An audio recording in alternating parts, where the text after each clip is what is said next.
video games and webcomics go hand in hand. Did you turn off my controller? I didn't touch your controller. Did you see me touch your controller? Maybe it was magic. Welcome to WatchMojo.com, and today we'll be counting down our picks for the top 10 video game webcomics. What's it about? Cars or something?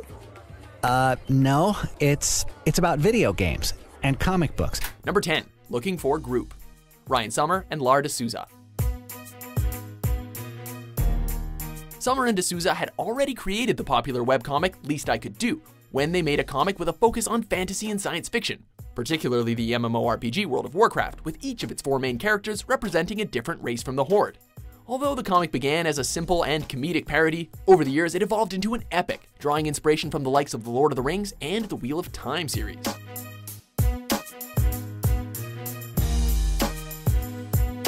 Number 9, Dueling Analogs. Steve Napierski. After inserting the Konami code into The Last Supper and parodying the book and film The Da Vinci Code in the strip So Dark the Contra of Man, this comic became an overnight success. That strip is indicative of the comic as a whole, which more often than not features one-shots poking fun at various trends of current events in the gaming industry. However, the comic also uses a number of recurring characters, many representing gaming companies, such as Jeremy, the Sony PR gnome, and of course, Mario himself.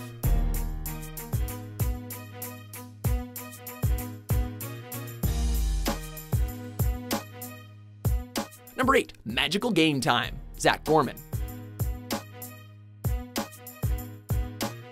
Unlike the other entries on this list, Gorman's comics frequently combine traditional comic panel artwork with animated GIFs, resulting in some of the most beautifully and aesthetically unique webcomics on the internet. Strips commonly feature video game characters, from Link to Solid Snake to Star Fox. For example, his Zelda-centric comics explore the themes of the Zelda series, including bravery, justice, adventure, and friendship. It's a lot to explain, so simply put, this is a must-read for anyone who considers themselves a gaming expert. Number 7, The Order of the Stick. Rich Burlew. Originally envisioned as a simple parody of Dungeons & Dragons, Order of the Stick quickly evolved into a comic lampooning a variety of role-playing games, including both tabletop and video games, with a complex, overarching plot. Along with the comic's deepening lore and story, the visual style of the comic has noticeably improved in quality over the years, appealing to both casual fans with its unique brand of humor, as well as diehards with its obscure references and jokes. It's no wonder that the comic is consistently one of the most read year after year. Number 6, PvP. Scott Kurtz. I have work to do. Will you get out of my office? Don't you mean your cubicle? I mean my office. Centered around a fictional video game magazine, PvP is perfectly poised to provide meta commentary on both the gaming industry and those that play games.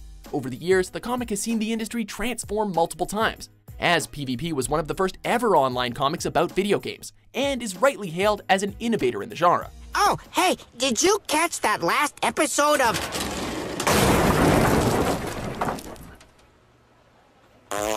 Events in the series often reflect both changing trends in video games and the real life of Kurtz.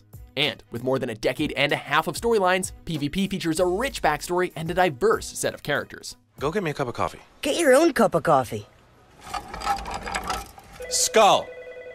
Oh, yeah? Coffee. Oh, right away. Number 5, VG Cats. Scott Ramsomere.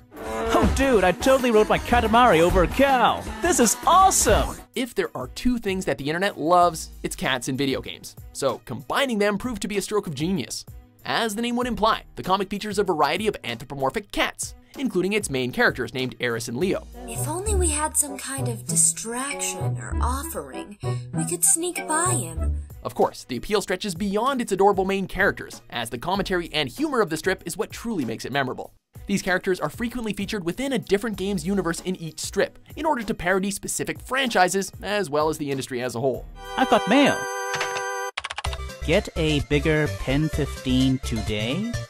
What? Number 4, Ctrl+Alt+Delete. Tim Buckley. Excuse me, I need to know if Halo will play on my PS2. I'm sorry, I don't speak stupid. Despite beginning as a comic of one-off jokes, CAD, as it has become known, became a long-spanning series with a dense plot, following the adventures of 3 friends and a sentient Xbox. Shit, I have to go to work. Enslaved by your body's need for nutritional sustenance. Despite the comic's shift away from one-off gags and the move towards a more coherent and drawn-out story, its humor and popularity have remained consistent. Welcome to Game Haven, can I help you find anything? The comic also occasionally touches on more serious issues, including a plot involving a tragic miscarriage. CAD now has gone on to spin off into a number of webcomic shorts, known as CAD Sillies, and it even has its own animated series. Hey, do you think the theater would let me hook up a video game system to one of their screens?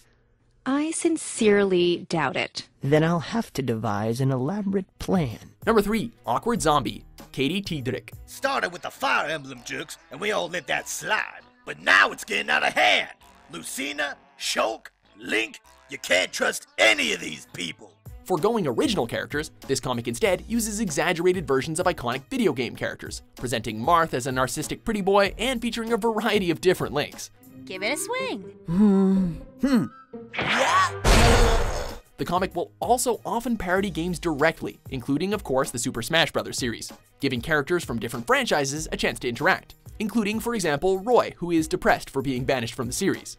This strip also occasionally even features comics about Katie's real-life adventures with video games, like Pokemon's returning popularity, and it sometimes even touches on more serious and heartwarming aspects. Hey, I know this is awkward, but it's honestly not that big of a deal. Number 2, 8-Bit Theater, Brian Clevinger.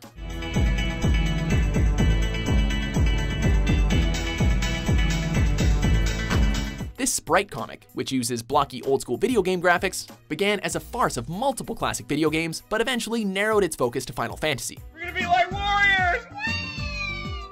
While the characters are parodies of the classes in Final Fantasy, they take on much different roles, with the usually noble white mages from the games often acting quite selfishly. Likewise, storylines and many of the characters act as parodies of traditional RPGs. Let me explain.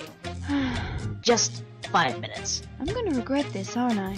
Unlike the other comics ranking on this list, this comic's overarching story actually came to a conclusion, in true Final Fantasy style of course, with a battle between the forces of light and chaos.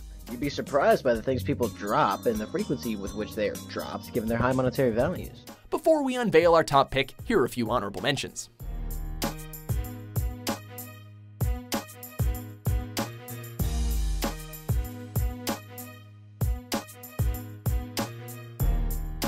Number 1, Penny Arcade, Jerry Holkins and Mike Crowlick. What is this?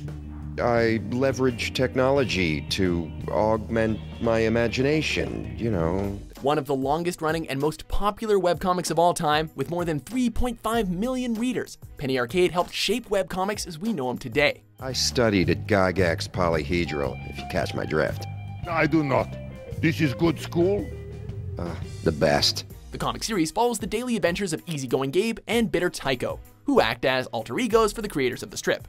Their misadventures rarely last longer than a single strip, as they parody a wide variety of video games in a beautifully vulgar fashion. However, there are a few exceptions where they go for longer plots. Hey Max, remember when you found that time machine and went back to 1964 and met Mama Bosco? Yeah! Out of curiosity, did anything ever happen with that? Holkins and Krahulik became some of the first webcomic artists to be totally supported by their work, and they have even been featured on Time Magazine's list of the 100 most influential people. We have filled the house with one incredibly devious trap that more than makes up for the lack of other smaller traps. Do you agree with our list? Yeah, not so much. What's your favorite video game themed webcomic? For more enthralling top 10s published every day, be sure to subscribe to WatchMojo.com. You need me so bad it hurts.